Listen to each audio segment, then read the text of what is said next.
Mental health is important. If you are experiencing any level of mental distress or unease, please seek professional help. Therapists and psychiatrists are there to provide a safe and reliable space to process stress and difficult situations through various methods. They are there to provide preventative and post-care for such things. If you are experiencing a situation that requires immediate or emergency attention, please check the links below for crisis and emergency options. You can also find links below to charities that help children in need. Any help you can provide would be appreciated. Our social media, Ko-Fi, Throne, and Discord server are linked below as well. The Discord is a community gaming space with a completely optional section for Dungeons and Moogles. Yep. Okay, so Star might not be joining us. She has been visiting family, and they might be going out to dinner right now. So, we'll see. We'll see if she shows up or not. As for a recap of what happened last time on the Highroad, the last couple of sessions, Tempest had difficulty falling asleep and had heard the sounds of fighting in the distance. Came down and absolutely annihilated a Challenge 18 enemy by herself, saving 3 fairly cowardly kind-hair mercenaries whose only really good trait in combat happened to be defense, which is why they survived. As you got talking to them, the Maluviette general of Pazuzu, Zetya, ended up listening in on your conversations, discovered by Wrath, who cast Frying. You had an opportunity to discuss with her. Pazuzu may or may not be trying to step in to act as a potential part of the cage that seals the forgotten deity. It at least sounds plausible, and you're able to confirm enough that it's a possibility, although it doesn't mean he's telling the truth about his intentions. You all had your chance to rest, take time for yourselves. Geraldine working on trying to develop Enchantress Tools proficiency. Everyone kind of also got the chance to set in motion plans with the 3 kind-hair mercenaries as well. At the moment, they are intending to join with Raven's unit. That way they can get more appropriate training while still being within the ranks of the kind-hairs as potential future allies in the war that Tempest, Wrath, and possibly the rest of the party may take part in. You all were going to bed when we left off, knowing that the next day you will be meeting with the lieutenant that was actually over their unit. The plan is for Raven to take point in the conversation to set it up to make sure they get transferred to her unit, seeing as, one of her units, seeing as their captain was killed in the fight. But as everyone was going to sleep, with the exception of Geraldine, who's hearing it for the first time, everyone else heard the words of that voice from the void, speaking in the Eldritch tongue. All of you, Geraldine, because of her knowledge of deep speech, know that the words mean, complete your journey, stand at my feet, and bring my revival one step closer. That is where we left off last week as well. Geraldine, you are, of course, awake, since you don't actually have to sleep for your resting periods. And Pious, you are in sentry mode, so you are still aware of it as well. Wrath, Tempest, the 2 of you are dreaming, and you're floating through the void, as far as you can tell, with no bodies of your own, just consciousness floating through as you hear the words echoing in your minds. So how about we start with Geraldine? Your reactions to this as you were working on whatever you were working on. I think you were still working on the Enchantress proficiency through the night.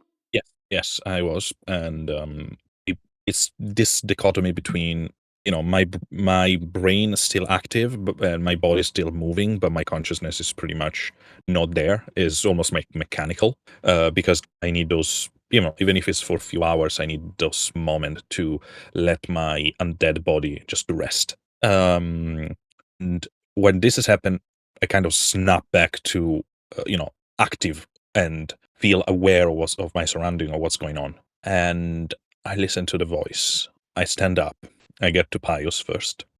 Did you need a translation, or you already know what he's talking about? Unfortunately, it's the only language I don't know how to speak. I repeat verbatim, word for word, what is being said. Forgotten one. I think so. And I think that our actions along the road are putting us closer and closer to free these things more than anything. And I have a theory about it. Should we walk up the rest and discuss it, or let them sleep and doing it tomorrow morning? We should let them rest. Anyway, just so you are aware of what I'm thinking about. Thank you. I had a feeling it was him. Him, them, whatever it is. Pious, we need all the hope fragment we can. I know. It's a matter of time before we won't have that chance anymore. Yeah, and also it's a matter of time before we're going to use them. Not against this, at least not in the way you think. Let's discuss it with the others tomorrow. That would be best. And I go back to my, sleepless night. As the two of you are talking, and even at this point, the words are continuing to be whispered into your minds, almost on a loop. And Pious, as you go back to your sentry mode, it feels almost like they're evoking memories that you've forgotten, things you've experienced. Like it's trying to pull them to the front of your mind. The voice is trying to do that? Yeah, the words. It doesn't necessarily seem like the intent necessarily, but that's what's happening in reaction to hearing the words over and over again. Okay. Do you try to do anything in response to the fact these memories are trying to drag themselves forward? Yeah, I'll give in and Okay. let them come to the surface. Give me an insight check real quick. Natural 20 for a That's 30. a big fat 30. I'll So buy 'em. as you try to let them flow, you try to give them space in your mind to come forward. You easily do so, and you kind of find yourself not in your body again, standing, floating, whatever, out in the void with those digital screens around yourself again. And this time, what you're seeing displayed just on ones in front of you seem to be multiple different scenes from different points in time, different places. In one of them, they're all still frames. They're not video. And they all appear to be from your own perspective. In one of them, you're standing in this sterile white room. But unlike when you saw it from Druindar or walking down the hallways previously, this appears to be a bedroom. There's just a plain, although albeit very modern looking bed with plain white sheets and a plain white duvet on it. There's, a closet over in the corner that's pulled open, full of what appears to be fairly identical outfits of just this black leather top and bottom and a black cloak with a hood. And sitting on the bed is this portal woman dressed in an outfit from this closet. You recognize that this is Chocolate Thunder from one of your previous visions. Another one you see looks more in the fantasy medieval type setting, where it's this prison lit by torches with a variety of individuals in different cells. There are multiple of them. There's a dwarven woman, there's a half-orc man, a drow man, a couple of deep gnomes. There's even a myconid amongst them. And they all seem to be shackled in what you can tell are magic-suppressing manacles. And the last one that you see is in Pallet Town, with Nick kind of flipping through one of the books in the library the two of you used to manage. Not the book, not Druindar's book, though. A completely different one. And these are just visions. They're still frames kind of floating on these digital screens in front of you. Can I try Photos. and interact with them at all? Like, is there buttons I can press on these monitors? There don't appear to be any buttons on them. And there's no like console. Is there a console? No, there's no console this time. Okay. He'll look around and then kind of softly say, Is there something you're trying to show me? The response you get feels more like it's your own like heart, so to speak, your own feelings and emotions. And you can kind of see now in each of these stills, there seems to almost be this very slight aura around all of the various people in these still frames. It's purple. And even though they're still frames, the aura itself almost seems to vibrate and move around their bodies. I'll try and touch the aura. Which one? The one with Nick. When you get your hand to it and you touch it, you find yourself standing in the library again as Nick's flipping through these books, or this book. Nick? Yes, Pious? What year is it? That's a strange question to ask. Are you having memory difficulties again? You could say that. It's good to see you, by the way. It's always good to see you, too. As for the year, it's 10,397. As far as where we are now, when was this in my memory? Like how many years ago? This would have been 3 years before you started this journey. While you two were both in Pallet, of course, since that is where the library was. Right. 3 years, huh? Interesting. What happened on this day? Why is it so significant? You see Nick kind of slide a bookmark that was in one of their hands into the page and close the book. They set it down on a nearby table. What do you mean 3 years? I can't think of anything because we've been here for more than 3 years. There's no anniversaries, right? Nothing that happened 3 years ago? Am I forgetting something for once? No. This, right here, this happened 3 years ago. I know it doesn't make any sense right now, or if this is even real, but just be prepared for the next few years, Nick. Okay. This may not be real. Sounds like you traveled back in time, potentially, from what you said. So, how about we test whether or not you've actually traveled back in time, or if this is all some sort of illusion in your mind? How would we do that? Well, you have a lot of panels that you don't necessarily use. They have open gaps in them. We could open one up and put something that you normally would never think of taking with you or keep on you. And when this is all over, check that panel and see if it's still there. You are always a smart one. I'll give you that. Oh, I appreciate the compliment, but there's different types of smarts. Don't sell yourself short. Also, I shouldn't say it like that. You haven't died. That was weird. That was such weird wording. I'm sorry. Yes. Okay. No, that's a great idea. Let's see. Well, we obviously have a lot of books around here. We wouldn't want anything too generic like a plate or a fork or something. We do have a fair number of magical items, and most of them don't get used too often as well. Okay. Do you have anything in mind? Something small enough? Let's see. I have a few rings that would definitely work, but if this is time travel, perhaps, I mean, you know what you're going through in the future. Would there be any particular magical effects that you think would be beneficial for what you're going through? Just basically a surprise freebie, I guess you could say. Maybe a ring of flight. That's something I really wouldn't normally use. Fair, and I mean, flight person. can definitely be effective and very useful in situations. Let me see if I have one real quick. Give me just a moment. Give me, the DM, a real world moment. Take your time. Let's see. Okay. 3rd level spell. Yeah, that would be something you likely might have possessed. Yes, here it is. So this is a ring of fly, not so much flight. Once per day, you essentially can cast the spell fly. Give you and a number of other people the ability to fly for a period of time. That would be great. All right, now let's see which panel to put it in where it's least likely to accidentally fall out or be discovered. We could put it in one of your calves if you'd like. I suspect probably wouldn't open up your cranium for any reason. It would be weird to open up your head. Yeah, and I'm afraid of what the magic would do if it came in contact with my core. That's a fair point. Yeah, your calf would likely be the best location for it. Okay, works for me.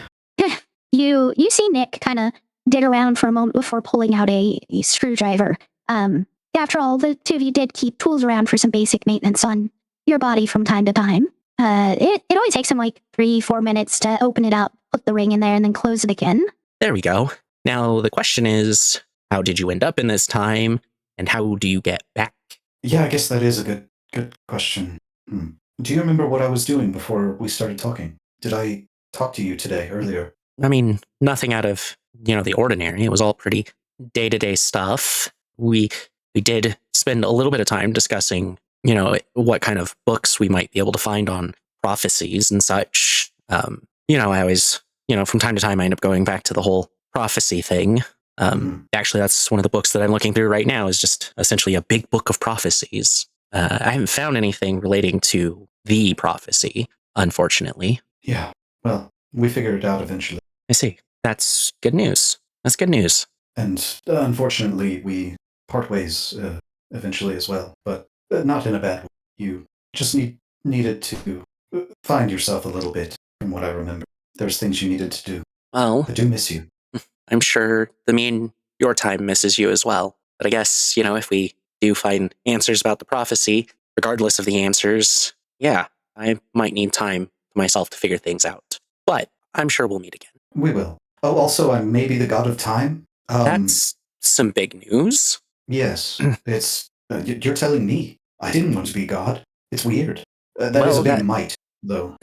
Fair. I mean, the fact that that's even a possibility means that you must have some access to those types of powers. Perhaps that's the solution for you getting back, if you can Maybe. find a way to tap into that power. Yeah. Does the name Morbius ring any bells to you? Mobius, sorry, not Morbius. This isn't. This isn't. It's Morbin time. God, Spider-Man. Spider-Man. No, it's not. No, The Matrix. There we go. That's Morpheus. Oh my God, I'm spinning. Help! I'm spiraling. Somebody slap me. Yes. Anyway. If you really want to quote Marvel stuff, is Loki. You can use that. Thank you. This is above the table. Mobius, right? Yes. Yeah, Mobius. I haven't heard it as a name. I know in some fairy tales and works of fiction, time gods will be referenced as like Kronos, but I haven't heard even in fictional terms of a Mobius. Beyond, of course, the Mobius strip, symbol for eternity. Still have that. Yes, I still have that +2 shield of my face, so I'm going to attempt to pull that out and show them. The very first thing you realize is that your body does not match what it was when you fell into the void. You have your body from when this scene happened.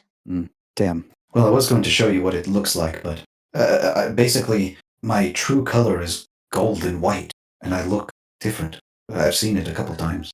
I have a shield that I shit out, and it looks similar to what my true form looks like. But anyway. You've always been interesting, but the more you're telling me about events to come, are you sure you're not just creating fictional stories? Have you taken up writing? No, I'm better at reading. Okay. Well, trust me, you can't make this shit up. I mean, I'm sure a creative enough person probably could, but that's besides the point. Gold and white, though. So I'm sure you remember the 8 elements. Of course, there's the 6 primary elements of the world, and then the greater 8 elements.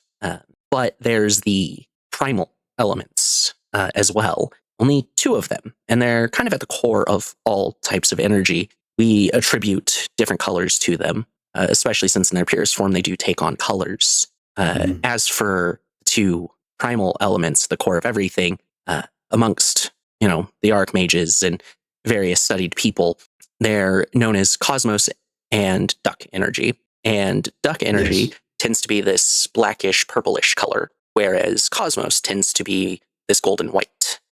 Pious just freezes when Nick says this. So, it's even worse than I thought. So you're telling me that I'm not just, possibly, allegedly the god of time, but I'm part of cosmos as well? That's what you're telling me?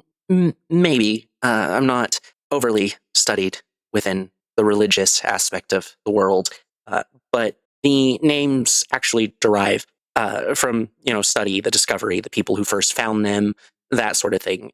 We, name things, but the wizards who originally discovered the 2 primal energies at the core of everything, they were religious people. So, of course, they saw one that had a very positive effect, so they called it cosmos energy, because the creator of the world, in some eyes, the ultimate good, the hope for the future. Whereas duck magic, shorthand, a lot of experiments were done with ducks, and for some reason, they seem to exude nothing but this duck energy. They're probably the only thing in this reality that do not show signs of other elements. And so ultimately, it was called duck magic. Very chaotic, and whatever effects it had tended to twist them into the negative, almost this shape of torment. Just like the torment fragments. I suspect that's something we'll learn about in the future. This discussion is, we don't want to change things too drastically, so I'm not going to ask more about those. I think it might be best to not discuss those, because it sounds like they're a pretty major point of things to come. Yes. It's more or less everything. See. Yeah. Well, I should be getting back now. I don't know what else there is. Of course, that was the point of this discussion. Why I brought up the elements. If this deific form of you radiates cosmos energy, perhaps you just try to manipulate that type of energy. From what you're discussing, what you mentioned about torment fragments, I'm assuming you have to some degree already done this, manipulating those two primal elements. Perhaps if you can lock on to the cosmos energy, then you could use that as an anchor to shift yourself back to your own time. So try to harness it. Yes, yeah. Harnessing them's not too terribly different than most magic. They definitely have much more potency as they are a very pure form of it. So you do have to be careful not to overexert when manipulating them. But the same principles are there. Okay. All right. I'll give it a shot. And in case it does work, He walks over to Nick and gives them a hug. it is really good to see you again. I know it's weird for you, but it's been a while. I'll never complain about a hug from you. Well, I guess I'll see you in the future then, huh? Yeah, you will. And Pious is going to step back and close his eye shutters and focus on hope fragments, torment fragments, the party. Give me an Arcana check with advantage. Arcana +3. Let's go. Hell yeah, 11. 11. You don't quite get the intended effect. You do find yourself moved from that timeline, but you don't find yourself back at camp. You find yourself in front of those screens again, but this time the one with Nick is gone. Well, here we go again. Remind me what the other ones are. There's one with Chocolate Thunder in a sterile white bedroom, and the other is a prison full of oddballs, so to speak. A bunch of non-typical races, with the exception of a single dwarf. I'll touch the prison. They are all prisoners. Okay? When you touch this one, you do find yourself back at camp now. And you are not sitting in your sentry mode. Now you are standing up with your back towards the door to the fortress. And your outstretched hand is touching a large purple portal. What the hell? I'm going to stick my head through the portal. As your head goes through, you see this prison from what you quickly gather is an empty cell. But you can see all the other cells with all the people you saw in that single still frame. And you get an immediate reaction out of all of them. All of them, some form of surprise. A few of them, confused how this magic is working inside of this prison space. A couple of them talking about how it could be a way out of the prison, away from the drow slavers. And one of them in particular, Adero, is trying to shush everyone down, mentioning that if they're too loud, the guards will come in and they will be punished. Oh, hello. Sorry to barge in. What are you all in for? We're slaves. We've been captured by the drow to be sold into slavery. None of us are in here for anything. The one who speaks to you is the Darrow that was trying to calm everyone down. Do they seem genuine about that? Absolutely. Okay. I'm going to step through the portal and wait for a second to see if it's going to close. It does not close behind you. Okay. And then I'm going to try and break their chains. So you'd have to break through the prison cell that you're in first, then into the cell of one or more of the others, because they're all in separate cells. A couple of them are grouped together, but most of them are in their own cells. And then you would have to break the chains. They have mentioned that there are guards on duty, though, and noise could cause the guards to come in, potentially leading to a fight. Look at spells real quick.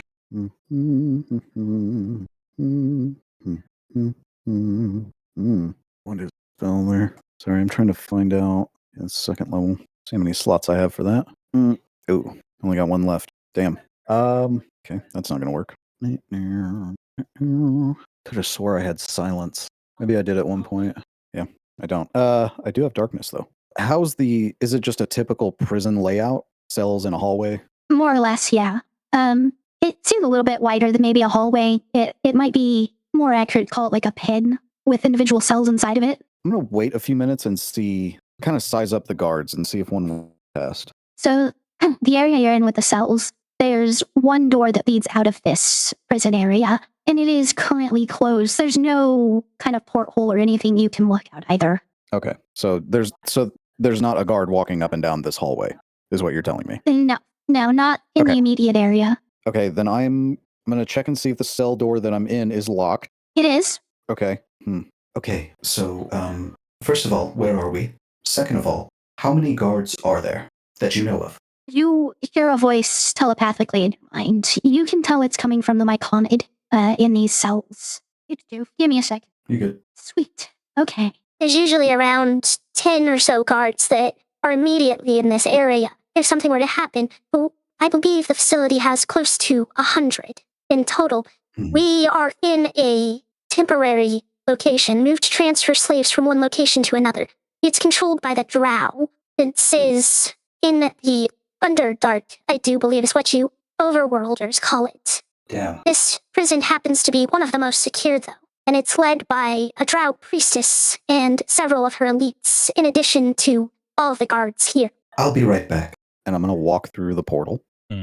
Patches. So, real quick, Geraldine, seeing as you're still technically aware of what's around you at the moment, you hear this kind of like sci-fi portal type noise, and then you hear it again almost instantly, and you hear the sound of Pious's feet crunch on the snow after the second one, before hearing him call for Patches.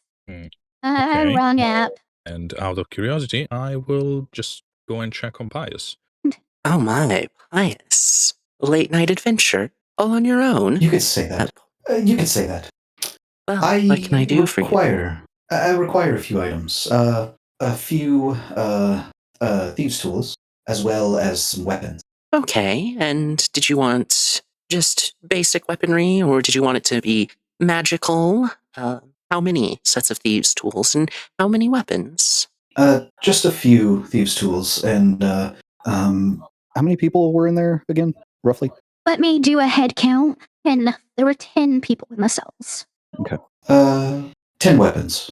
Just swords. That would be fine. Just regular swords. Sorry, Pious. I want to interrupt. What's going on? Oh, I'm funding a prison break.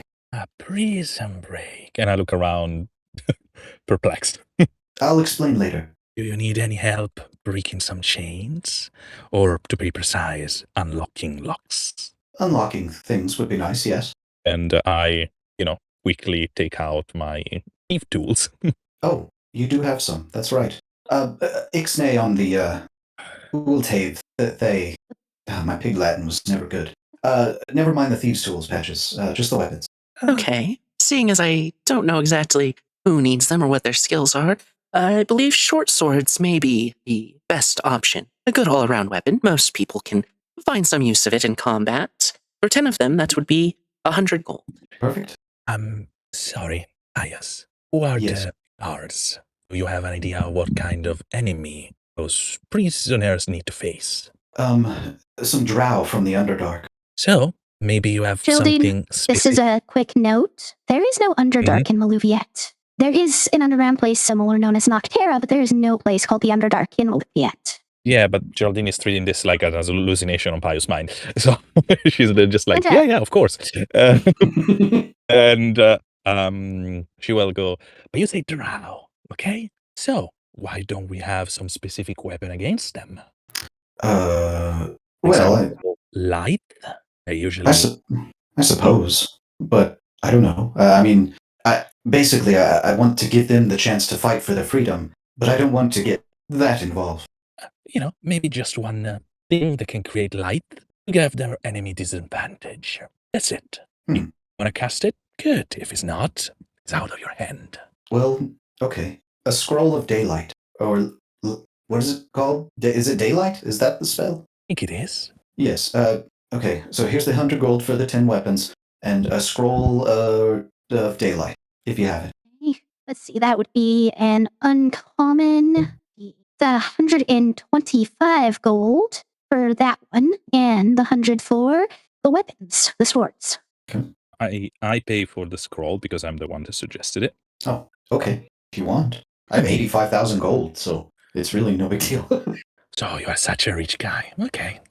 It's not a problem, really. I was trying to be nice, but I appreciate your generosity. Yes. Okay, so sorry, I'm doing math here.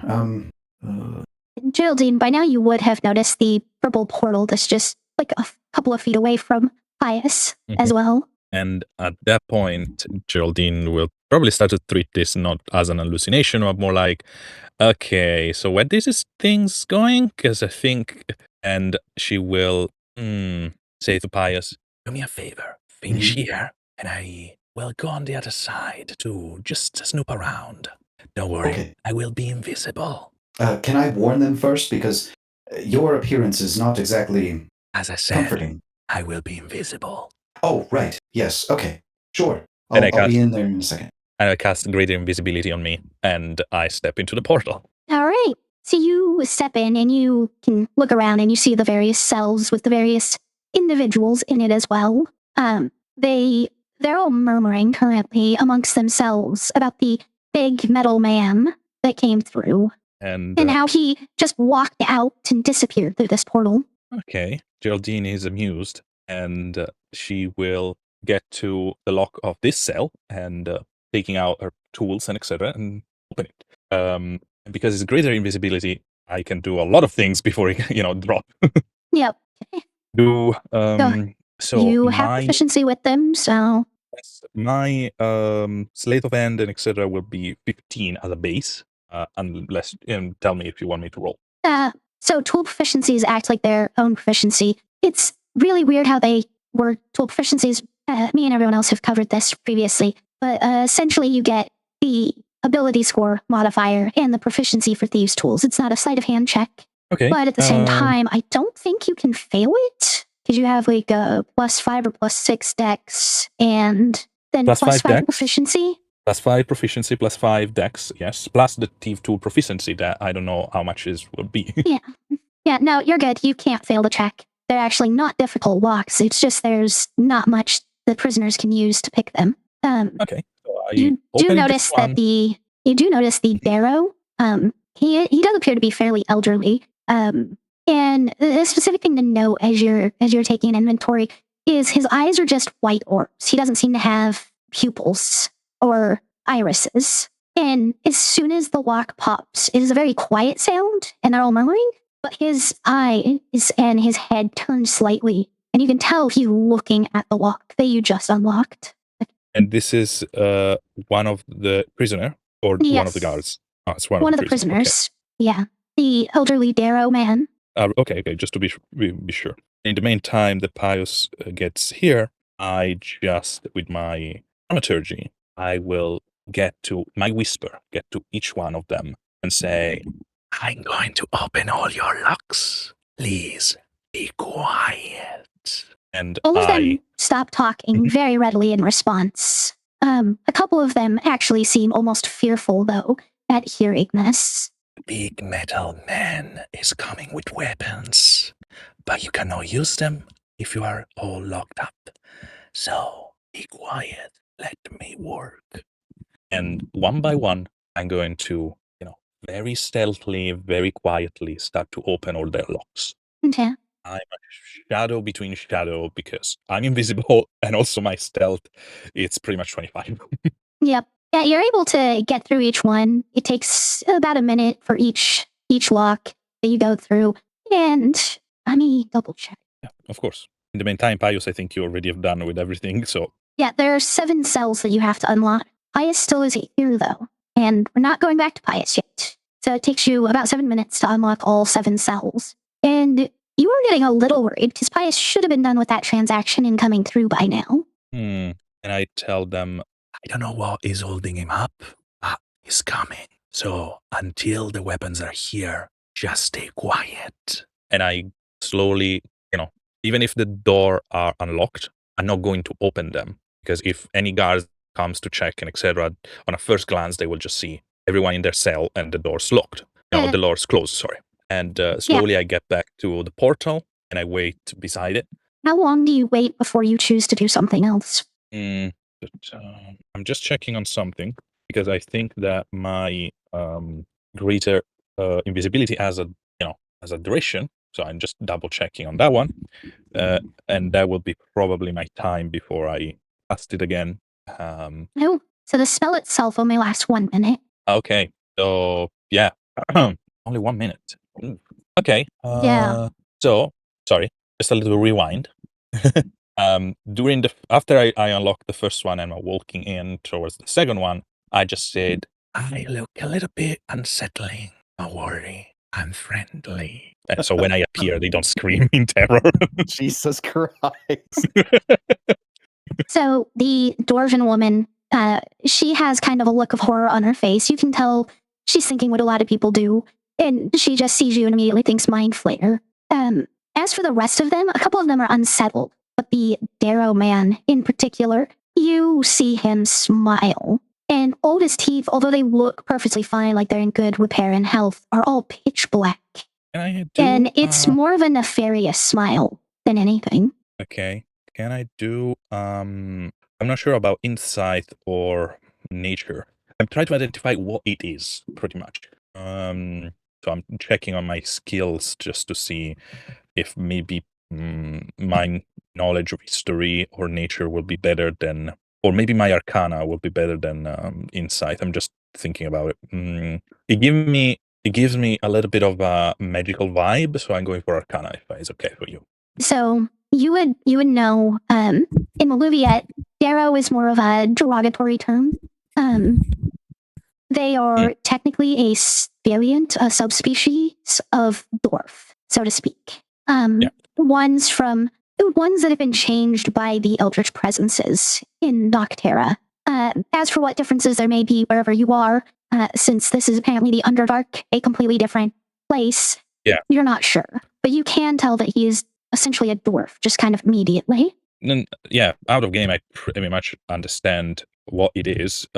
I'm, just how Geraldine will deal with the information, because I think he's kind of see in me an ally, but I'm not sure about it. So this is the reason why I give him a couple of glances during the time I'm opening the cells and etc. Let's go ahead and make it an insight check. Okay. I have a very low +2 on this, but with a 17, maybe I'm doing good. Maybe. You can tell that this is a man who has grand designs in his head. Well, his goals are well beyond that of the average person. Think on terms of like conquering a continent or rising to godhood. They're somewhere in that realm of loftiness, or not loftiness, but grandeur. And the way he looks at you and the way he smiles, you can tell he's thinking of how useful you can be as a tool in those goals. And Geraldine already has set plan for this man, but she just smile back, her usual unsettling joker smile, while she keep unlocking the cells during those times. And I will get back to where we get. So when I'm waiting for Pious in front of the portal, I will not look at him. I will definitely keep in mind in the corner of my eyes his position. All right. So that comes back to the original question. Yep. Yes. How long will you wait before you do something else? I will wait for a good 10 minutes before I start to wonder, where the heck is my compatriot? Where the heck is Pious? In the meantime, I'm literally just paper wall. The 10 minutes of waiting pass. It's now been close to 20 minutes since you stepped through the portal, and there is still no sign of Pious coming through. I turned to one of the guys and I said, "When is the last time you saw the big metal man?" You have the option to deny this, but the telepathy from the my clonid, it's trying to speak to you and reply to you. You allow it to telepathically speak with you. There is a moment of hesitance, and after a second, I will allow it. Only seconds. He came in, he walked out, you walked in immediately. And then you've been here for 20 minutes or so, I believe. Yeah, there is something wrong. He should have been behind me right away. Anyway, I'm going to go and check on him. If I not come back the next 15 minutes, you guys are free to go. Good luck. And I step back into the portal.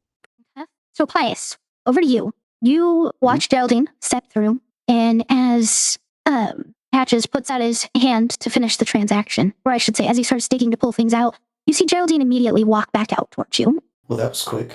So what'd you think? I've been there waiting for you for almost half an hour. Are you sure? Yes, I'm sure. You know that my mind is a clockwork. And if I understand what's going on, there is a temporal misplacement. So if you want to really give them those weapons, we need to do it now. Okay. Pass the door guard. Kill him. Okay. Pious is going to grab the weapons and step through the portal. Geraldine, are you following behind? Yes, immediately. Okay. Both of you come through the portal, and all of them kind of turn towards you, and the Darrow speaks. How do you come in and out of it so fast? It's like a single second past you walked out and then right back in. That's an interesting little trick. I didn't do it on purpose. It just kind of happens. We can always show you if you want to come with us. Geraldine is very keen of having this guy by herself with her. Well, I mean, why give us swords and expect us to fight our way out if we could just follow you somewhere else? I'm intrigued. I'm more than happy to go through that portal. Wait, which portal? Our portal. One behind you. Oh, yes, that. I'm not sure. Before we even consider that, do you all know what Maluviette is? The dwarven woman speaks up this time. Maluviette? Sounds like something a damn elf would name. Honestly, it almost sounds like something the drow would name. That's what I was afraid of. Geraldine, they can't come with us. They're not from... I send you a mental message. I just need to kill that man. I don't care about their coming with us. He can come. The rest of you have to stay here. They seem like they want to start shouting and protest and everything, but they all realize immediately that getting loud's not a problem. So they are quiet in their negative opinions of that. Trust me, you don't want to go there, but he has to. And now here are some weapons for you all to fight for your freedom. I wish you the best of luck. The two deep gnomes in the corner both chime in. One's male, one's female, but you can tell that they're twins. No, I'd rather stay here. Nope, I am not going to fight my way out of here. We are hanging almost 500 feet above the ground, and this place is swarming with drow, all of which are elite soldiers. Nope, I am not going. We gave you an opportunity. It's up to you. Decide what to do with it. Yeah, you don't have to. I just thought I would give you all an option. Oh, another things. Tell them about the scroll. Oh, yes. And he pulls the scroll out. This could come in handy when the drow need to be blinded by the light. The large orcish man is the next to speak up. Useful, but getting down is still nearly impossible. If we had some way to fly, or maybe fall softly, then we might have a chance. But fighting our way out, we'll lose. They have a number advantage we cannot overcome. Pious, you remember what Nick wanted to test? I do. And the Oh, ring of sorry. fly. Yep, and that it was a ring of fly, specifically. He'll reach Also, down take a and plot point for accidentally picking something that would be super useful for this. that should be Geraldine's plop, not mine. No, I mean, the ring of flying was completely you. Oh, I thought you meant the daylight spell. No, the ring of fly. Because you didn't even know what was going on here, and you managed to pick an item that was perfect. And the ring of fly is there, too. Son of a bitch. This should help. He hands it over. It's a ring of fly. Are So, we good now? Are we good? Yeah. so the large one that mentioned it in the first place, he takes. All right, so my name's Rot, by the way. Can we know the names of our saviors? Maybe not. It's better Pious. to... Okay? Yes. My name is Party Pious. pooper sometimes. And, yeah, the good-looking one is Geraldine. I wait for you on the other side. And I say this to the guy that will follow us. And I pop into the portal. And as soon as I am on the other side, I will radiant action and unleash hell as soon as I step out of the portal. All right. So, as you're turning around to go through the portal, the Darrow speaks up. Might also help if you get us out of these shackles first, too. But I understand if there's not time. Oh, I thought she did. No, I thought I did too. Sorry, that was probably a. No, you only took care of the doors, not the anti-magic okay. shackles they're wearing. That was a mistake on my part. I apologize. I will say that it probably during that time I did also the magic shackle. If it's okay for you, Okay. or if I need to come back, I will. We could say that you were doing it during the waiting period. Because of their magical shackle, do you want me to roll for them to unlock them? Yes. Yes. Go ahead and roll 10 times 10d20 works. Since we know you have a pretty big And- bonus, we can just add it to each die. 5 or higher does it, so. Yeah, okay, so I will add plus 10. So which one of them? I don't remember exactly. I mean, the Thief Tool proficiency is equal to my proficiency bonus? Yeah, Or not? yeah. It's your proficiency bonus plus dex modifier when using Thieves' Tools. So, Okay, so yeah, so each one of those rolls is a plus 10 on top. Yep. Oh, okay, there it is. So the lowest one is a 12. yeah. The rest, So 4 of them take you a couple of tries. They take about a minute each as well. So it takes you again pretty much that entire extra time you were waiting. So you didn't have a stand and wait period, essentially, is what the rules have told us. Okay, thanks. And so instead, as you're turning around, the large Fortish man speaks. Well, I wish you luck on whatever adventures you're on.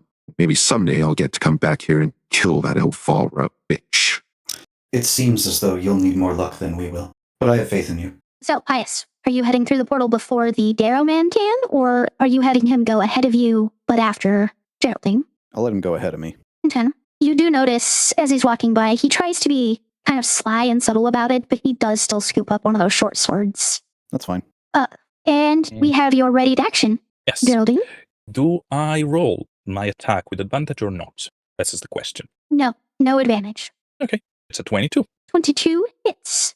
Okay, and I unleash on this man my Eldritch Smite, my sneak attack, and my X-Blade Curse, just to add to the pile. In the meantime, I roll and etc. Pious, you are you have the scene because I need to write a lot of numbers. Well, I gotta see what Pious, happens first. you come out through the portal and you see Geraldine go in for this attack, and you can see she's putting everything she can behind that single blow. Mm-hmm. Nice. As for everyone that's sleeping, Wrath and Tempest, the two of you, this quick exchange right now will wake the two of you up. There's a very obvious sound of combat, the magic of the smite going off, and of course the Darrow's reaction to it as well. Which, let me pull up the dice rolls. Oh, anyway, there was a 55 damage. Fails that save. He doesn't die from the impact, but you hit him so hard that as he's screaming in pain, he drops to the ground and falls unconscious from shock. And you can tell from the way his body was that he was preparing to attack you as well. You just got the drop on him first. Mm-hmm. And you step in while Geraldine is unhinging her mouth, and you see inside it a row of teeth that looks almost like a lamprey, circular and multiple. Okay. And I bite the back of the head of this guy. Quick to Wrath and Tempest, the two of you wake up hearing these shouts of a voice that you don't recognize and magic being used. How do the two of you react? What? What the fuck? Can we not go one night without someone trying to die? Whatever it is not my fault this time. I see that. It's fine. What the? I poked my head out the window. You can see the Darrow man on the ground, unconscious. And Geraldine, are you putting away your rapier at the same time? No. One rapier in my hand, and with the other hand, I just holding the back of the head of this guy, and my mouth is on top of it. So, I realized that there are going to be some saves that couldn't properly be articulated through the base stats, because they're more a reaction of your soul itself. Okay, interesting. And I intended to talk to you all about them once I tried to balance numbers out a little bit, so I will ask, not tell, if you want to utilize it in this moment. I'm calling it a soul save. Essentially, it is your level plus any extra bonuses that you've been granted along the way. So for like each one, so like Wrath, how your draconic sight awoke and you got the breath weapon, that would be 1. The blind sight awakening would be another +1. Anything that affects a save, like the +3 cloak of protection, adds +3 to this save as well. For everyone's calculation, at the moment, the lowest is a +16, and that's Captain Flowers. Next would be Geraldine at a +18. These are meant for things that could be soul shattering. So, again, I'm going to ask if you want to do this or not first, or if we work out some other way. No, I like the try, and if the dice decided to tell a different story, I'm great. I'm ready for it. So, right. So the lowest DC of any soul save I ever ask is going to be a 25, and this is a 25 moment. So you do still have higher chance of success than fail. Yes. So, quick calculation. I need a 7 on plus, right? Correct. Because I have a +18. 18, yes. And is a 36. Whew. You're good. I'm good. So the first and most immediate thing that you recognize from clamping on and doing that normal like intake of memories and technically a piece of the soul is this is not a human. This is not a mortal being. This is a god's what's it called? Avatar. This is the avatar of a god, a very evil god, in fact. And You My get patron will a be, she will be so happy about this meal. there is a fair amount of information you get, although it's very short because you have to pull back. You can tell that just taking in any amount of this is threatening to tear your soul apart at any moment. But this is a god who believes in like blood sacrifices, the sacrificing of virgins, women, children, of innocence. He is, in a sense, a god of madness, one from the Forgotten Realms. And Okay. you get one major detail. His grand plan is he is trying to gain enough power to replace a certain deity, one by the name of Chaos, that is sealed away in his world. Feel a little bit of a common theme. And Geraldine will, just pull back, and kind of crack her neck and wide eyes, more wider than usual, and kind of lick her lips. That is something I need to savor a little bit at a time. And just to be sure, I put back my rapier. I'll take, cradle the head of this guy, and I snap his neck. Because it's Okay. better to have him dead than unconscious. I want you all to make a wisdom save. You are all within range of this. Even us inside the thing? Yes, this is bursting out at about 150-foot radius. Yeah. 25. 5, 24, 10, 12. So Well, that's just Geraldine, six. Tempest, this is a failed save for the two of you. Unless you have some way to re-roll or improve this on your own. I'm just thinking if I wanted to use one of my plot points or not. I'm really tempted to say no. But This was a DC 20 madness save to give you some amount of context about what it is. I'm just Yes. taking this. Holy shit. Listen, I'm going to use it once, and if it's good. If it's not, Geraldine will be ravenous. So you can Or just whatever. choose to make your roll a success with the plot point, so you don't have to roll anything. Oh, okay. I thought it was just giving me a reroll, but okay. No, not in this instance. So Tempest, your consciousness slips, so you don't actually witness what is happening in this. As for everyone else, you see essentially his soul, his divine body, burst out and just kind of expand across his 150 feet before it pulls back down, and it's just this torment energy. And when it returns to his normal size, standing over his own corpse, he looks at you and gives you that same smile, Geraldine. Well, thank you. I'll be seeing you eventually, I think. And you watch as his divine form disappears. You all have added a new god to the pantheon, by the way. Wrath Well, is fuck. fumbling around for his stuff inside. All of a sudden, this wave of magic and Tempest falls unconscious. You just hear, "What the hell is going on? Tempest!" He's been inside this whole time. I don't think Wrath has seen any of this. Probably boy, not. We should probably explain. Yeah. I mean, this is the first time that anyone ever thanked me for taking a bite. But you never, something unexpected happen every day. Yeah, especially around here. I presume we don't know nothing about the fact that there is a new god in the pantheon. You could assume anyone who has a +8 or higher would make the assumption, once they have the information of what happened, that there is a new deity amongst the pantheon. Yeah, that will immediately create an imbalance that will create friction between the gods. This is interesting. Is the body still there, right? Yes, the corpse is definitely still there. Geraldine will put it away in her bag of holding. Okay. She didn't finish with this yet. Give me a second, I'm sending a quick message. Actually, with the time it is, how about we take our 15 real quick? That way you all can think of how you would react to everything going on, to the explanation, to the fact that Tempest has fallen unconscious, and the fact that you're not quite sure what range this hits, and there is a group of Kind Harris mercenaries and Raven and Row about 200 feet away. Out of game, above table, they are out of range. In-game, you do not know that. Yeah. So, Tempest is laying unconscious.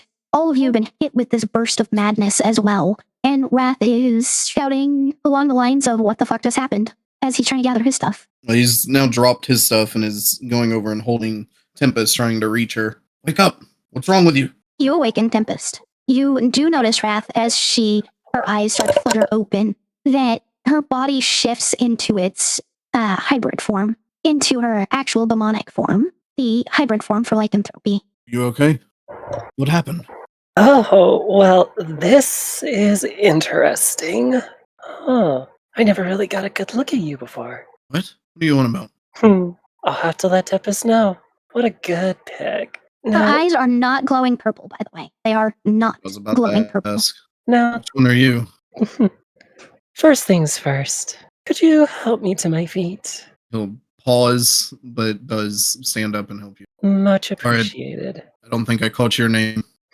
You can just call me Bala. Is there a via to end that? So she said Bala, B-A-L-A, not V-A-L-A, like Valavia. And what The brings you here, Bala? I'd like to wonder that myself. But first, walks towards Pious and Geraldine. Out the window? You're on the second floor of the fortress right now. She'll take the stairs. Okay. Wrath is grumbling curses to himself as you walk out. He gathers his things before following. Geraldine has finished putting the body into her bag of holding by the time you get down there, so you do notice that it's gone now. Hello, you two. Tempest, are you alright? She is asleep at the moment. Oh. And I just want to say, first off, what the fuck, you two? Out of game. Don't, Sorry. don't look at me. I don't need souls. Geraldine. Okay, so if I'm correct here, I should know who is speaking because I read Tempest Diary. So should I know about Bala, right? When you hear the name, there is one place that you saw a direct mention of Bala in that book, and it's one of the Tales of books that Tempest picked up. Okay, so just to be confirmed that what I'm saying is correct, I should know who I'm talking with, at least on a generic, on a surface level. No. No? You don't. Okay. This doesn't fit the profile for any of the people, any of those moments for being taken over. Because Maya, the real person, would have purple glowing eyes. Normally, in her lichen form, her eyes turn golden and her regular eyes are silver. Currently, she just has the lichen eyes for the golden. There seems to be no distinguishing this outside of Tempest other than the way she's speaking. Okay, so Geraldine is surprised, and she just bow her head and just say, nice to meet you, I would say. Mind to introduce yourself? These damn formalities. All right, keep up before I ream you both out for what you just did. You can just call me Bala, short for Balalaika, but it's a little too upscaly of a name. Anyway, do you have any idea how much you two have just fucked up so much? Everything that was planned en route, how things were supposed to be and play, that one should not exist. I mean, who are you to say that? Geraldine is amused by all of this. Be amused if you want. I can't really say what your future is gonna hold. As for you, I don't know if I like you now or in the future. Honestly, though, maybe you have a little more personality than Zombie. But that's besides the point. Wow, Bala, right? If that was Yes. supposed to be an insult, I think you can do better. Anyway. Meet me when the time is right, and I can show you a world far beyond imagination. So, just for clarification, when she was making the comments about I don't know if I like you or Zombie better, she was pointing that towards Pious. Yeah. But I presume that I was the zombie. Because I'm the undead here. But comment still standing. Geraldine just look at Wrath. Do you think this is side effect of what's happened? First, I'd have to know what happened. Y'all are talking. She's talking about y'all messed up. What is going on? 2 seconds ago, I was asleep. We had a little adventure on our own, right, Pious? Yes, I funded a prison break. And during the prison break, this guy was trying to use me, and in a sense of he was trying to he considered me an interesting tool. And how can I say? I don't like when people does that. You can understand why. Wrath is looking around. Is there anything other than the fortress around us and whatever is left of that scene? No, there's nothing around. The portal is gone, and even the corpse is not there as it is in a bag of holding. I'm getting a headache. Where's this prison? And why are we breaking people out of it? Because they were slaves? Yeah, they were slaves. I figured that was a good thing to do. Also, they're in a different dimension. And you just take their word for it? Through a suspicious portal like that? Well, yes. You know what? I'm going to change my statement. Zombie was so much better in the future. You? Oh god, you. What a pain. So you're from the future then, huh? I am here, there, and everywhere. Hmm. Always watching, Relatable. always observing. And this just blew my mind. So the guy was trying to take advantage of us and the situation, and I decided to took him out. While I was doing that, I discovered that the guy was an avatar of some sort. Yes. And in turn, he is now free to roam amongst this world, disrupting the balance. Are we not doing the same since the beginning of this journey? I guess you could look at it that way, but certain things work better when they go as planned. That Come on. was not planned. Right, because we are so much aware of your plan, and we should follow it, right? I guess I can't really say that I had much control over this. I mean, it's not like Tempest was awake this time. I couldn't do anything to interfere with this, unlike all the other times. Like the other times. Bala, you and me should have a chat about those other times, if you're willing to. I don't think she would tell you anything anyway. I'd like to be cryptic. I like to keep things close to the chest, not get too many involved in this. After all, the goal was just for Tempest to do what she had to do. She ended up joining all of you, and it kind of gotten you all involved. Such a shame, hasn't it? So then it's Tempest's fault. Is that what you're saying? Sorry, I'm just confused. I guess I don't understand how this affects... Well, yes, I guess I do understand. Sorry, never mind. I don't think Tempest would mind too much if I just took a quick slice right across your face right now. I think she'd mind a lot more than you're making it out to be. You act like you had plans for Tempest. What are they? Oh, Rav? You should know just as well as anybody what those plans are. After all, you don't enjoy the very item she's been carrying around. Think about the path she's walking. What I just happens need at her- the end of it? The action at the end is all that matters. As long as that's seen through, what the rest will be up to her. Anyway, I think I've been around too much. I liked it better when I watched from the shadows. I don't think I need to hang around here for too much longer. What can I say? It's not been a pleasure. Trust me, it could be so much worse. But what's done is done at this point. We can work with it and see how it all plays. You all see Quay land on her shoulder at this point, acting a bit different than she normally does. She seems to almost be nuzzling up to Tempest's face at the moment. Before I go, I do want to say, I'm so glad you've all taken such good care of this one. I would be so devastated if anything were to happen to them. Well, Quay, do keep an eye out on them a little closer. It seems that things could get a little shaky otherwise. But goodbye for now. We'll probably meet again. Or not. It depends what other unplanned events happen in the future. If you stick around long enough, I'm sure there will be plenty of them. Oh, you and I will have plenty of unplanned adventures, I'm sure. And immediately she falls down to her knees. Wrath rushes over and grabs you by your shoulders. Tempest, My head hurts. come on. You need to lie I should down. have stayed the head. I would really prefer if you didn't. I think you need to rest. It's still early yet.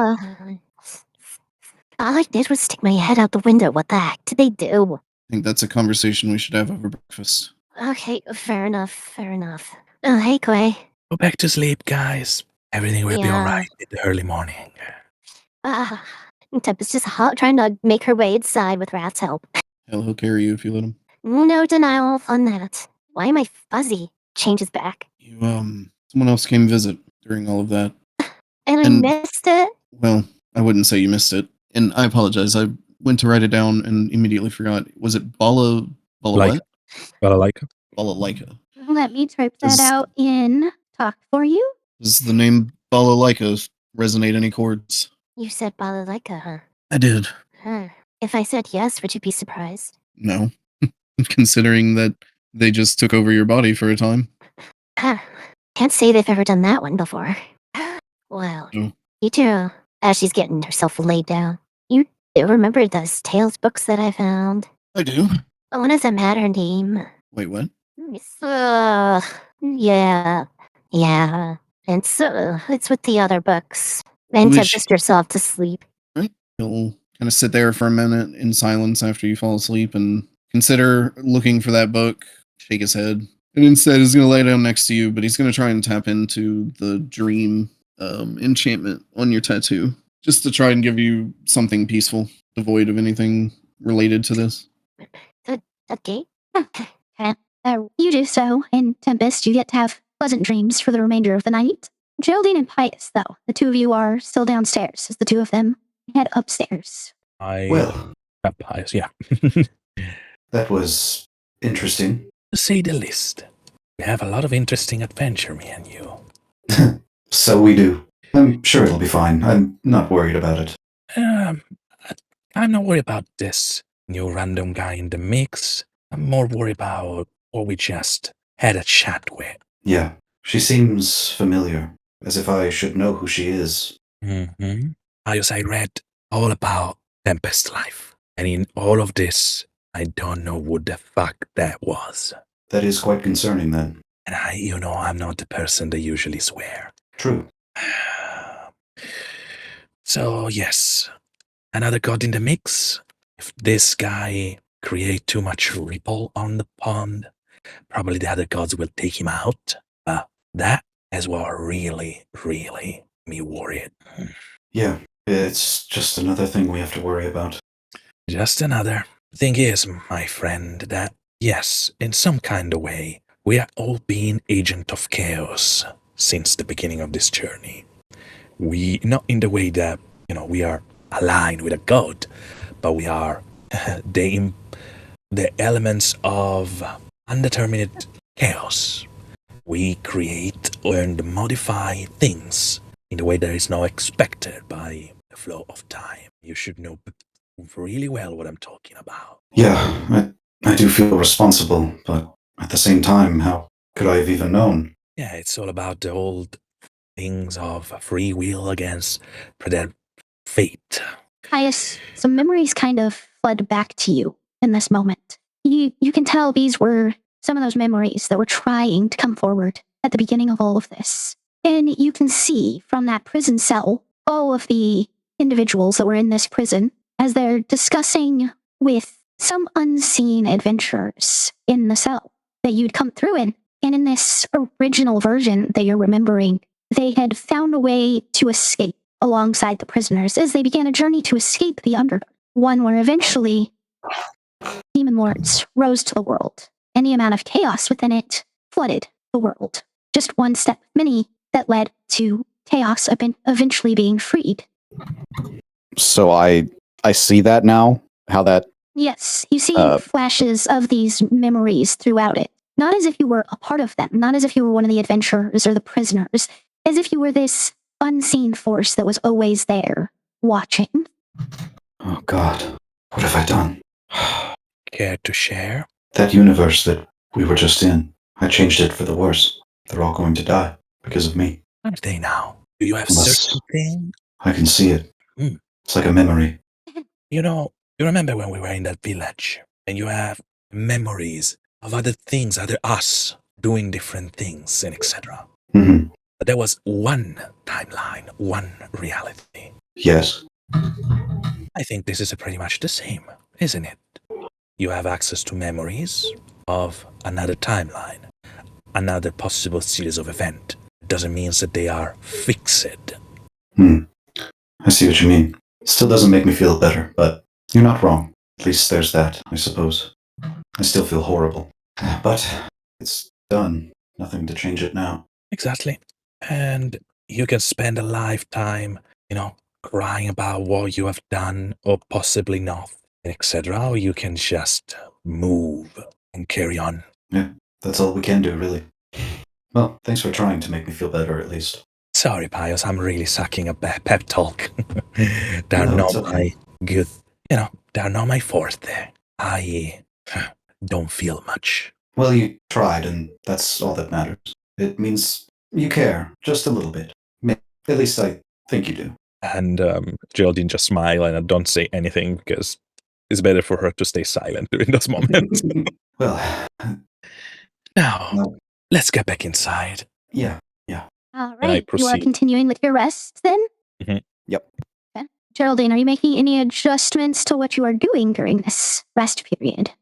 Yeah, actually, I do. I kind of interrupt what I'm doing to have a quite nice chat with Vatra. And I commute with her. So I go into a deep trance. And when I open my eyes, I find myself in a cathedral of bones. Bow my head. I hope you enjoyed it. It was absolute divine. Literally speaking, right? Now, does this change quite a few things, don't you think? Absolutely. In fact, it gives me some new ideas for how I can make sure I survive when the forgotten deity becomes free. That's a good thing. You don't have to, I will say, remove a quarter of my death. Yes, I suppose that is an acceptable offer. I am do. glad that you chose to speak with me, though. Do you want to know a little bit more about that man? Oh, about that. I still have his remains. I will use his bones. And I will make them such a good tool. Yes, I expect you will. I don't I think must that nowadays. say, you were unfortunate managing to meet him at a moment of clarity. That man was typically a raving lunatic. You consider that a bad thing? I mean, this moment of clarity help us to gain some new pawn in the mix, and I extinguish part of my death to you. You got a lot more information. On my side of things, I see all of this like a win-win situation. I suppose. After all, it doesn't seem to have changed our reality all that much. I know you are technically not a god, but think about this right now. The guy doesn't have enough power compared to the rest of the deity of this world. So maybe it's time for you to get what you deserve. Perhaps. I don't think it will take him long to gain followers. Murdering and chaos happen to be what he thrives on, and there's going to be a lot of that soon.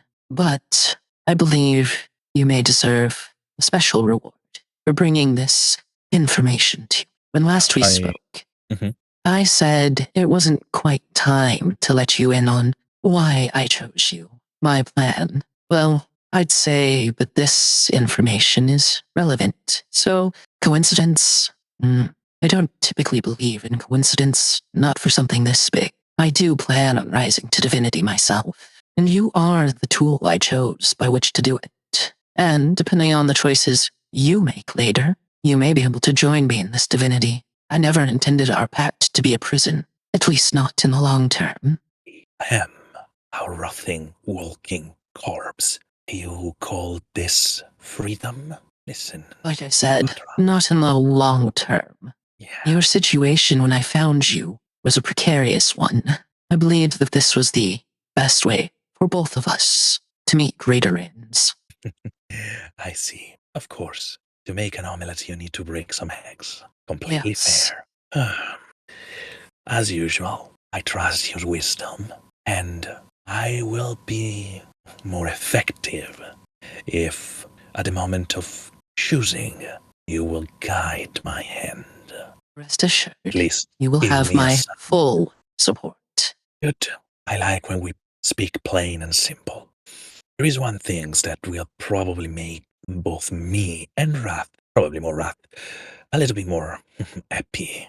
The head of Davy Jones. So anything that will help us on the matter, if you can come, send it my way.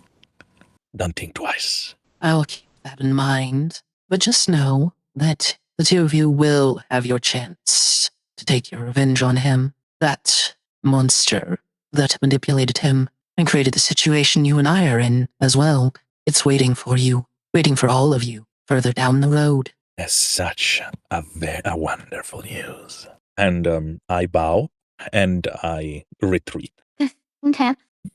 So, when you come back out of this state, a fair amount of time has passed, enough for the rest period to be coming close to its end. Pious, you're finishing your sentry mode. It is about 5 a.m. at this point for the two of you, as your rest period is done. Pious is going to just reflect on choices he's made along this journey, kind of think about what else he might have done to change the course. Will a wisdom save? This is technically a madness save, but it's just about you generally keeping your anxiety down as you think. 28. You're good. Your mind being how much of a journey you've been on, the fact that you've got these memories from the Forgotten Realms, the fact that you have memories from the future, the fact that you've definitely lived multiple timelines just on the Highroad because of the incident with the master. You can think of a million ways or more of how much you could have changed things, of so many ways you could have potentially caused great problems too. But you're able to kind of keep that in check and tell yourself that the journey's not done. There's still more to do. And that because of who you're with, you're sure that you haven't caused any truly catastrophic issues. Okay. So you all have, Geraldine, Pious, you two have about 3 hours until Tempest and Wrath wake up for the morning. Hours, then I will get back, even if, it doesn't give me mechanically speaking nothing, I will just carry on, carving and studying what I need to do, while, I enjoy this moment of very quiet freedom, knowing that I'm much more close to my actual freedom. And at the same time, when it's closer to the moment where everyone will wake up, like usual, I will prepare breakfast as the good host I am. Okay. Pious, how about you? Anything you want to do for the next few hours till everyone wakes up? No. Well, he's going to try and think if search any memories that aren't fragmented of Bala, see if he remembers anything, if at all. Okay. No need to roll a check because you previously rolled a check that basically got you all the Bala information that you have. Not one related to her. The check originally wasn't about her, but the way she's speaking, the talk of the dagger, you're able to kind of piece together that she's probably the heir to the Maluviette. The figure that's kind of kept itself mysterious, hidden, doesn't like to give away information. There's a lot of similarities, so there's a decent chance. And when your research, you were thinking on the Kindhairs and learned about the fall of, and the fact that there was a Maluviette who was the right hand and best friend to Raric Kindhairs and used this dagger in the future, this old drinker in the future, there's a decent chance that that would have been Bala. No guarantees, but it would make sense. It all fits together. And knowing if that is true, that she's got this power to kind of manipulate and work through time, that's likely why any and all information about her seems to kind of just be gone, is that she made it that way on purpose. Okay. Yeah, he's just going to sit there and just stay quiet, reflect on some things. So, Geraldine, what do Wrath and Tempest smell as they wake up? What is cooking? What is cooking is something that Geraldine remember from her childhood. It's something like, think about cinnamon roll, but they are made in spiral like a shell, and fill it with macadamia's nuts and cream. Okay. You basically smell baked goods as you wake up, Tempest and Wrath. Ugh, I smell sweets. Do you think it's a good idea to continue dragging Captain with us? Oh, he might eat all the sweet. Oh, that's not what you mean. Why do you say that? I just had an idea. Knock 2 birds out with 1 stone. We could bring Captain back to Pallet and retrieve that torment fragment that I left behind there. I don't know if it's my place to say such a thing, but honestly, I think it would be best. Obviously, we like having him around, but we're having to also kind of lug him around at this point. Yeah, he's slowing us down a little bit, to say the least. Maybe we should ask the others. Are you feeling okay? Yeah, not too bad. I had the weirdest dream last night, though. Did you? Ugh, What was it? honestly, it's such a blur. I swear, crawled out of bed, went outside the fortress, or at least tried to go out. It looked like, I think, Pious and Geraldine outside messing around, and then there was just this flash of light. After that, I'm not too sure what ended up happening. Well, to prepare you for what's about to be talked about, all of that wasn't a dream. And whatever that was happened, You were taken over by one Balalaika and Oh. gave Pious and Geraldine quite the scolding. Huh. That's actually kind of odd. I didn't know she had any interest in anyone here. She usually just briefly whispers a thing or two to me in passing, but even that's pretty vague. Is Quay in the room with us? Yes. Wrath will turn and obviously face Quay as he says this. Oh, I think she pays far more attention than what you're giving her credit for. Huh, that's right. Quay, you are your own thing, but that doesn't sound too surprising. Wow. Well, let's go meet with the others and Oh. figure out exactly what happened. Apparently there was a prison break. I don't know. What the? Okay. Oh, That was well, pretty much my reaction too. well, definitely having a talk with them. You go ahead and bring that up with them. Save me whatever is smelling so good down there. I need to dig your med bag for a few things real quick. Alright. Get up and go downstairs. And Tempest is just gonna start rummaging through the books real quick. It doesn't take you long to find the one you're looking for. This time I will open it. Roll a soul save. DC's 25. And you have. Where is it? A Yeah, I was plus gonna say, 22. you gotta tell me. A plus 22? Oh, my bad. 19. I just undid the cloak of protection. So, a 1d20 plus 19? Mm-hmm. You have to roll Okay. 6 or higher. You're good. You can feel as you open it this time, it's not like it's trying to pull you into the void. It's like there's a much stronger connection to the individual written in this book than there was before. Like the events of last night left a lasting mark on your soul. And it feels like it's trying to just rip your soul out of your body completely. You don't find yourself in the void or anywhere else. You are looking at the pages of the book. There's still massive gaps missing, little holes here and there, names that aren't quite legible. But in the earlier portions, the bit about Rara, her pet spider, that events from another perspective are there. And you see the name Rara Kindhurst continuously in this book as far as you can read it. I'm just gonna flick through for a bit. Probably like the next 5 to 10 minutes at least. Or at least until I hit a dead end on it with another blank spot. There are blank spots every 2-3 pages. So I'll just go through we'll say 5 or 6 pages. In fact, you don't necessarily get that far into it then. There's plenty of text per page, but you don't make it much further than the spider incident. Oh, okay. Curiosity peaked at this point. I lose track of time. Let's go with that. Okay. We will go to everyone else, because when you get pulled back, the amount of time that's passed will kind of determine what all you've encountered in this book. Morning, So you two. Rat's coming downstairs. Good morning. Good morning. So, when Tempest gets down, can we get in layman's terms exactly what happened last night? There was a prison break. How many people did you get out? 10. And yes, Well, technically. 9. The 10th one ended up in Geraldine. The other 9, are they here somewhere? Has anyone checked on the Kindnurse? No, they're in a different dimension. No, The I think, Kindnurse or the 9? The 9 people. and about the Kinders, sorry, Wrath, they were not my priority. So no, understandable. we did not check on them. Okay. Well, I'm happy to inform you that all of us are okay. Oh, there you are. This is Raven speaking to you. The 3 Kindhurst mercenaries are not there, though. all of us includes everyone, right?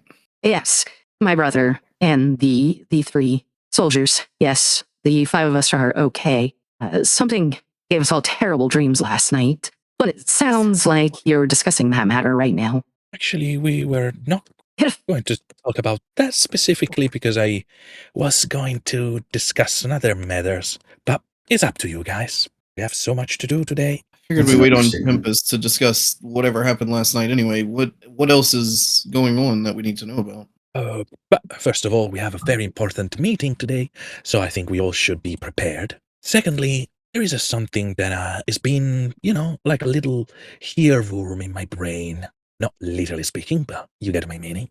And I have a theory that I would like to share with all of you, related to what we heard last night about the terrible things that is being said in the forgotten and forbidden language. Are you Listening. waking up to hear that? Sure. So, this tormented entity at the end of this journey, what we know about it. Everyone is afraid of it. Everyone thinks it's going to destroy us all. And everyone is ready to fight it. We also Yeah. know this isn't the first time it's happened, and I'm pretty sure that's the reason they're so afraid, is they know what happened the last few times. Yes. And the more they try to contain it, the more this entity is, I would say, pissed, tormented, and all our fury and rage and pain spill into the world.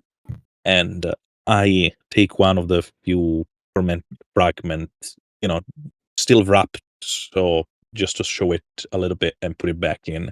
And this is my opinion, of course. It's her pain, crystallized, her torment of being, closed in a cell for so long and forgot by everyone. And what was our job so far? Facing them, collecting them, and transform them into hope, like we recently discovered. Mm-hmm. I mean, that's what we've chosen. Wouldn't say that Yeah. was our job from the beginning. Our job, it was essentially to just clear the Highroad. That was, at its base level, that's what we were supposed to do. Yes, supposed to, but Pious, as a member of this, time traveling troop we have here, don't you think that there's a little bit of a predetermined faith in all of this? But that's a story for another moment. What I'm saying is, guys, this entity is expecting us to free them, but not to create more chaos and more distraction, but to finally free them from their pain. So, To kill them. No, don't think so. no, you don't kill a god. A god is an idea. You cannot kill an idea, but you can change it. And I take out one of the hope fragment, or the better. I mean, yeah, it's possible. I don't know if we'll be collecting enough of these things to transform an entire god from one to the other, but No, even if we got enough to, start the healing process, that will be the best solution for everyone. I mean, yeah, I don't disagree with you in any part. Another couple of things. All the big names out there, from the head of your family, I talked to Raven, to people like gods and demonic entity and etc., are running and trying to get enough power to be saved against this thing that is coming. Because that's the point. Everyone is certain that it's coming. Instead of running and defending themselves, they should get there with their arms open and ask for forgiveness. It's probably going to be a hard sell. Yeah, I know. If they put it out, throw it in close it in a cell and throw away the keys, there's definitely a reason. Now, probably like a lot of things in history, the reason is being forgotten. And now it's just a matter of continuing and perduring mistake. So do we just continue going on as we were?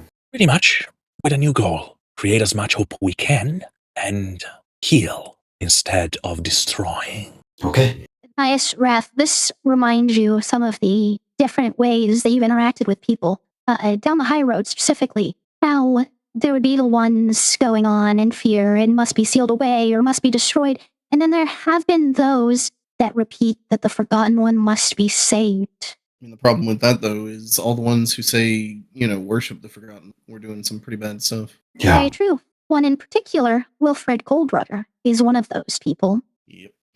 Geraldine, doesn't know exactly all about the interaction with those other things and etc. But I read at least 2 of your diaries, guys, Tempest and Wrath. So I will add this point to the whole thing.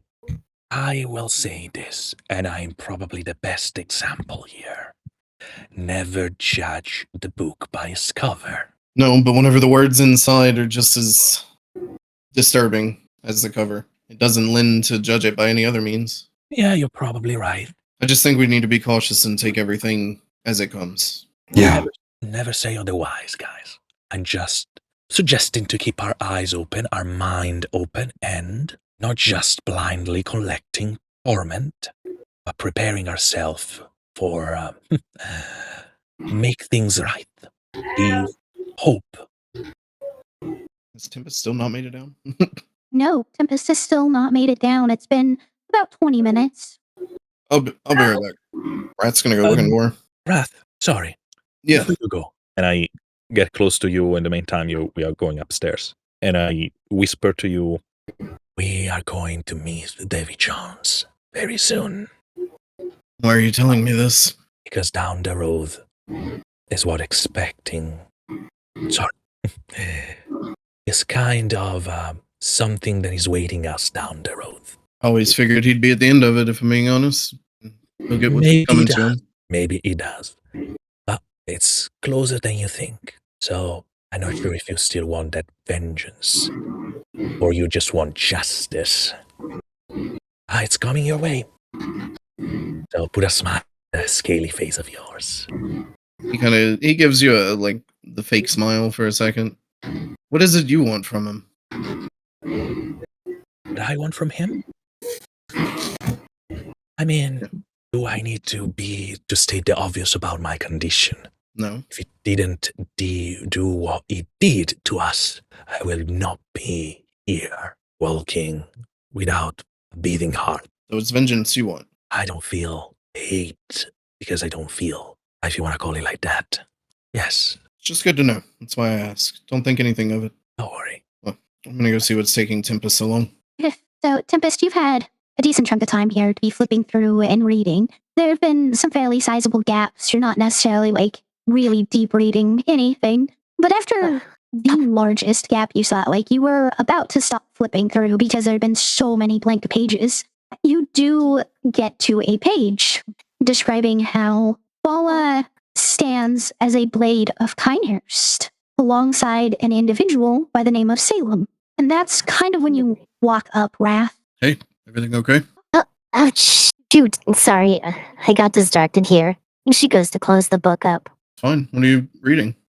Just curiosity, you know? You said that name, so what did the do some digging? A lot of blank pages, though, honestly. Anything that you did find in there? I mean, I did find a lot, but I don't think any of it's really relevant to us or the current moment. The stuff it talks about, I've never heard about most of these events ever happening. It's kind of weird. Well, maybe we'll make some more sense of it further down the road. Are you ready for breakfast? Oh, I cannot believe I forgot about that. Please tell me there's still stuff down there. Yeah, it seems Twilight still hasn't woken up. There's plenty left to eat. Yes. And she doesn't clean up or anything, put the book away, nothing like that. And she just rushes on downstairs.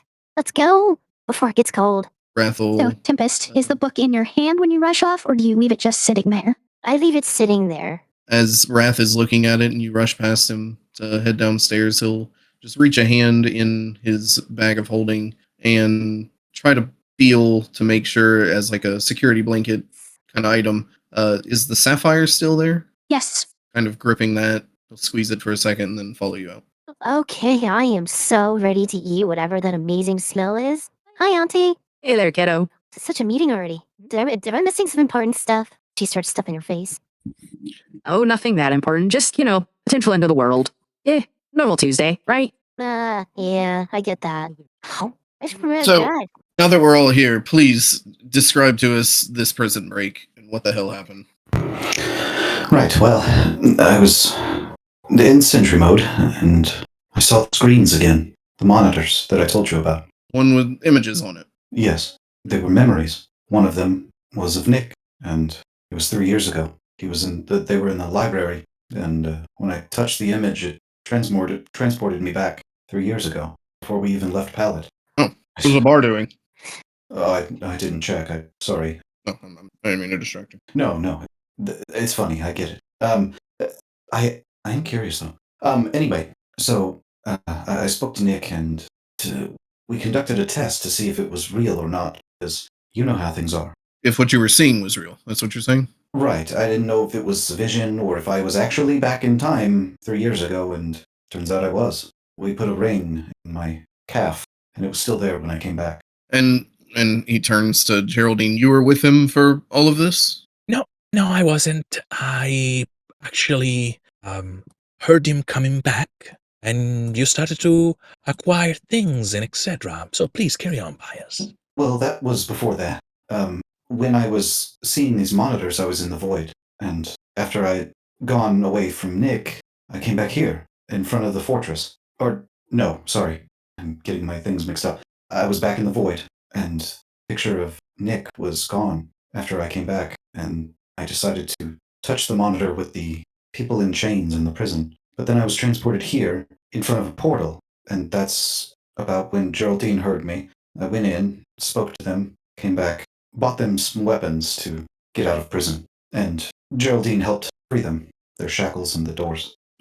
So, okay, hold on, wait. I think I might have gotten lost at one point. Geraldine, at what point did you join Pious in his visions? Because you say the image of these people in shackles was in a vision as well on one of these monitors? No, I didn't see any monitors of such things. I was actually worried about the sanity of our companion. He was talking about things that weren't there, and I was kind of amusing him. However, I noticed the portal, and I went in, and I witnessed the same things about that he was describing, the people in shackles, the prison, and etc. in this alternate dimension, you call it, according to my study, is a parallel, reality or something like that. Mm-hmm. A different plane of existence. So I felt that we were doing a good things, freeing those poor slaves. So I decided to help. Okay. They felt more like memories and not visions. So, Pious, do you think you'd be able to summon another one of these portals? Probably not on purpose. I didn't even know I could do that. I mean, we're assuming that it was you that did it, right? My hand was outstretched whenever it. So I went to touch the prison monitor, and when I blinked, I was in front of the portal, but my hand was still outstretched. Gotcha. That's Okay. all I know. And then you went into the portal, found these prisoners. Did Yeah. you have any conversation with them? Mostly about where they were and how many guards there are, which there was at least 100 from what they said, guards. And they said they were in the Underdark, which does not exist here, from what I understand. And taking what they said at face value, you released them. The 9 others, you said they didn't come back with you. One No. did. Which, right? Yes, he happened to be an avatar of a god. Who would have known? Well, what happened to the 9 others? You just left them to whatever fate? Yes, Yeah. I didn't want to get too involved. I mean, I gave them a chance at freedom, if they so chose. Wow. And now this avatar is unleashed here in Maluviette. This Technically deity. speaking, the avatar is gone. The avatar is gone, but the deity of the avatar is here. Yeah, you can say that. Mm-hmm. I wonder if there's any, regulation for adding to a pantheon. Well, it can't be good. No, it doesn't sound very good. But what's done is done, so now we figure out what to do with it, I think. Yeah, just another thing we have to worry about. But for right now, I think we're okay. We can figure that out later. Do you think we should start posting watch again in case something like this happens to you again? I mean, summoning portals to other times and dimensions is, well, I'd say that's a little worse than sleepwalking. Well, I don't think there's any concern. You just unleashed a deity into a new plane of existence. You don't think there's any concern? Let me finish. I don't think there's any more concern because I'm not going to be doing things so rationally now that I could possibly change the future of everything. I don't think you meant to last night either. No, These I didn't. things. Right. And I'm not accusing anyone of doing that. What Well, I'm I- saying is sometimes, shit happens quickly. What I'd really like is for everybody to wake everyone else the fuck up before just going off on your own to, fight the bad guys. But barring that, I feel like lately, anyway, it's probably best we have a buddy system in place. A lot of us have been going off on our own at night. That's pretty dangerous from everything that's happened so far. I agree. I'm not disagreeing with you, but I'm just letting you know from now on I'm not going to just randomly fund prison breaks. Yeah. Wouldn't expect anyone to, Pious, but thank you for the reassurance. Especially if they could unleash unknown deity into our world, but who would have known? We definitely did not. Right. Which is why, again, what's done is done. There's nothing we can do to change that. We just need to figure out what to do next about it. Very reckless, Pious. You should be more responsible like I am. I think Rat's eyes definitely turn on you. You hear metal on metal as Pius's eyebrow raises. The whole room just starts staring. Looks at literally everything else other than you two, just keeps eating. Mm-hmm. Tempest, my dear, I'm so glad you like my pastry. It's I'm the just best. changing arguments. Yeah, this thing, best breakfast yet. I would never do anything crazy. I don't know why everyone's looking at me. No, of course we wouldn't. But Okay, because you like this one, I will try to prepare something else next week. But we should also be ready, and I look at everyone, for the important meeting we're going to have today. Oh, yeah. How many hours do we have before that? I look at It's Raven. about, let's see, 5 or so hours, roughly. And yes, speaking of which, there were a couple more concerns that came up while speaking with the rest of the mercenaries, mainly because I thought about them. Your angel friend, she's quite the rowdy one. Should we try to keep someone watching her in case she happens to wake up in the middle of our meeting to get her up to speed and make sure she doesn't just suddenly get involved, causing problems? Why don't we have the hermit keep an eye on her? That brings me to the second concern. I haven't seen him since I got here. Sniffs the air for him. Where the hell is he? Tempest, as you sniff around, you remember that every time you've really tried to sniff him out, you can't. He doesn't seem to give off an odor. Yeah, I got nothing.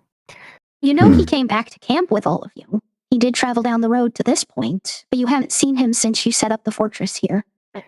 When's the last time anyone's gone up to the roof? Yesterday. Nothing up there? Not that I remember. Do you remember anything up there, Wrath? I guess not. There. I do hope you didn't put the fortress on top of him. Oh no, I didn't even consider that. Uh, Well, I mean, he survived Well- an atomical explosion, so I'm sure he's fine. We just gotta... Yeah, that's besides the point, though. I'm sure he'll pop up like he always does, but right now, Audrey's question has a lot of weight to it. Who is gonna watch her on the off chance she wakes up?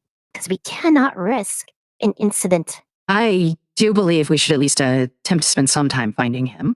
He can be a bit clumsy himself, and if he were to walk into the middle of it, I fear there could also be problems. Oh True. my god. What was asked of me? I heard a question, but I was listening to an idiot at the time.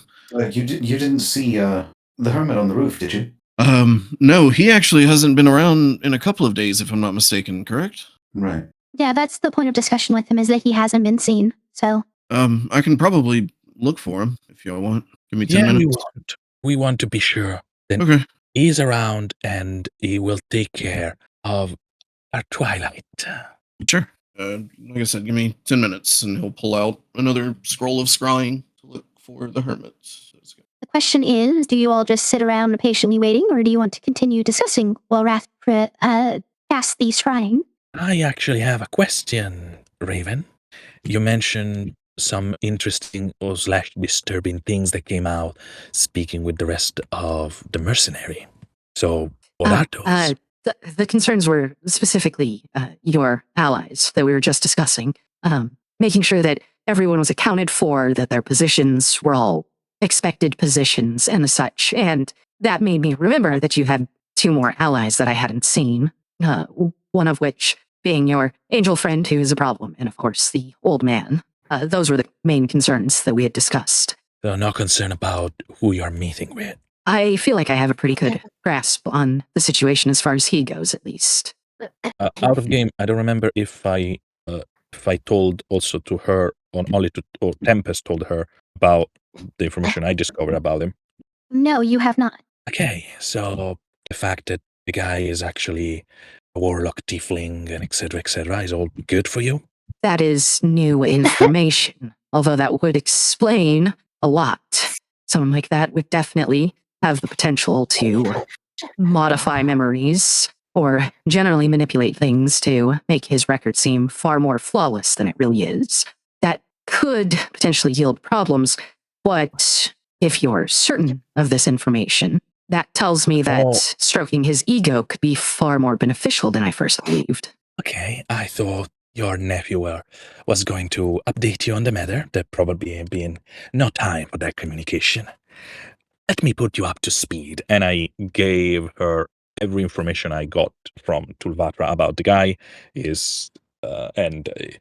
everything I learned about him. I see. Well, fiendish patron in origin, more than likely.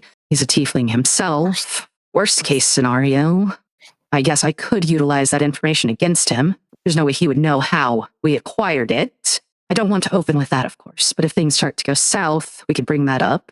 Along the way, though, I will lean into his ego, though. A man so focused on keeping his reputation clean likely does it either out of praise or because he's trying to infiltrate. either way, believing me and the rest of our new friends to see him in that way, in a very positive light, likely will make him more open to our ideas, specifically the one of those three joining one of the units I command. Plus, you got to, in case he decided to use some of the power on you, or his power on you, you already know what to expect. As you finish saying this, Geraldine, Wrath, about 10 minutes have passed now, and your scrying spell goes off. There's some amount of interference with it, as if it's just having a hard time finding your specific target, as if he is both who he is and not who he is. But it does manage to catch him finally.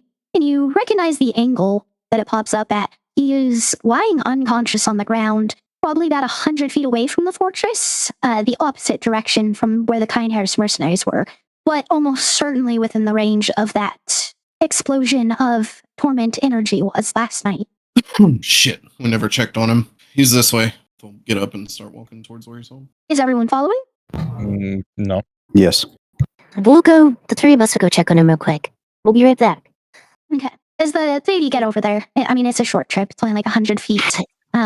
You get over there, and there is one detail that is maybe not concerning, but definitely noticeable. You've never once watched this man take a breath, and he's breathing right now.